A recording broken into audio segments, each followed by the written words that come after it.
Hello बच्चों, कैसे हो आप सभी। आई होप बहुत अच्छे से होंगे। Welcome to Yardland international school online video classes. यहाँ आप बिना किसी ट्यूशन, कंप्यूटर, लैपटॉप की सहायता से क्या कर सकते हैं, पढ़ाई कर सकते हैं। ठीक है। और मैं हूँ आपकी टीचर मौसमी कुमारी, और आज मैं क्लास 2 की क्लास लेने वाली हूँ। सब्जेक्ट है इंग्लिश और हमारा लेसन है बच्चों यूनिटी इज़ स्ट्रेंथ। तो चलो जल्दी जल्दी अपनी बुक्स निकाल लो। और बच्चों, आपको कौन सी बुक निकालनी है? हारमनी आपकी इंग्लिश की बुक है। ठीक है, ये आपको निकालनी है। साथ में नोटबुक निकाल लो और पेंसिल भी निकाल लो, क्योंकि आज हम कुछ हार्ड वर्ड्स करने वाले हैं। हमने कौन सा चैप्टर पढ़ा था बच्चों? यूनिटी इज स्ट्रेंथ, वो चैप्टर हमने पढ़ा था। चलो देखते हैं जी। ये चैप्टर है आपका यूनिटी इज स्ट्रेंथ, जो कि पूरा हो चुका था। हमने इसे पूरा समझ लिया था। आज हम क्या करेंगे, इसमें से कुछ हार्ड वर्ड्स मैंने निकाल के रखे हैं, लिख के रखे हैं, जो आपको भी लिखने हैं। तो जल्दी जल्दी अपनी पेंसिल भी लाइए और अपनी नोटबुक भी लाइए, और हम आज कुछ हार्ड वर्ड्स करते हैं। तो बेटा, ये है आपके हार्ड वर्ड्स, जो आपके चैप्टर से ही है और मैंने उसी में से लिखे हैं। ठीक है, तो हम शुरू करते हैं। करना क्या क्या हार्ड वर्ड्स है, चलिए हम देखते हैं। पहला वर्ड है आपका टुगेदर। टुगेदर का मतलब होता है साथ में। कोई भी चीज़ हम साथ साथ में करते हैं। आपके अपने फ्रेंड्स भी होंगे ना, आप साथ साथ में घूमने जाते होंगे। ठीक है, तो you and your friend goes for walk together और स्कूल टुगेदर। ठीक है, तो टुगेदर का मतलब होता है साथ में। दूसरा शब्द है बच्चों डेड। डेड का मतलब होता है हिम्मत। जैसे होता है ना कि आप अगर बहादुर हैं, ब्रेव हैं, तो कोई हिम्मत नहीं करता है। Nobody dares to attack you, और कोई आपको हिम्मत नहीं करेगा कि आप पे हमला कर सके। ठीक है बच्चों, तो डेड का मतलब होता है हिम्मत। उसके बाद है अटैक। तीसरा वर्ड क्या है बच्चों? अटैक। अटैक का मतलब होता है बेटा हमला। जैसे दो बुल थे ना, साथ में रहते थे हमेशा।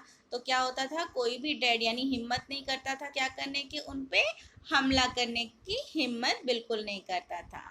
उसके बाद देखते हैं आगे का क्या है। करेज। करेज का बेटा मतलब होता है साहस। ठीक है, जो साहसी इंसान होता है ना बेटा, जिसमें करेज करेज होती है, वो कुछ भी कर सकता है ना। लेकिन सही काम, है ना। आप तो छोटे छोटे बच्चे हो, लेकिन साहस से आप अपने किसी भी चुनौती को पार कर सकते हो, है ना। आगे देखते हैं। शर्म। शर्म पिटी, सॉरी पिटी। पिटी का मतलब होता है बच्चों शर्म। शर्म क्या होता है? जैसे कोई भी गलत काम होती है जो अच्छा नहीं होता, कहते हैं ना कि शर्म आनी चाहिए वैसे काम करने के लिए।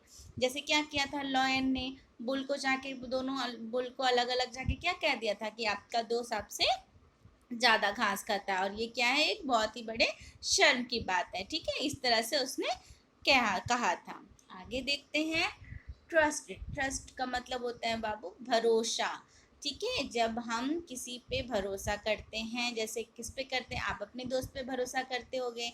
जैसे क्या होता था, वो दोनों बुल जो बहुत अच्छे दोस्त थे, एक दूसरे पे भरोसा करते थे ना, वैसे आप भी अपने दोस्त पे भरोसा करते होगे। आप अपने मम्मी पापा पे भरोसा करते होगे, है ना बच्चा। तो ट्रस्ट का मतलब होता है भरोसा। उसके बाद क्या है, अलोन। अलोन का मतलब होता है अकेला, है ना। दोनों याद है वो जो हमने जब पढ़ा, ये चैप्टर पढ़ा, तो क्या हो गया था, जब दोनों जो दोस्त थे, दोनों बुल थे, दोनों एक दूसरे पे भरोसा नहीं करने लगे, तो क्या करने लगे थे, वो अकेले अकेले जाने लगे थे ना फील्ड पे। तो अलोन का मतलब होता है बेटा अकेला। उसके बाद क्या है बाबू, यूनिटी। यूनिटी क्या होती है बेटा? एकता, है ना। कहते हैं ना यूनिटी इज स्ट्रेंथ, हमने तो वही पढ़ाई करी है। तो एकता यानी कि इकट्ठे रहना। इकट्ठे जब हम रहते हैं तो हम बहुत ताकतवर होते हैं। तो यूनिटी का मतलब होता है बाबू एकता।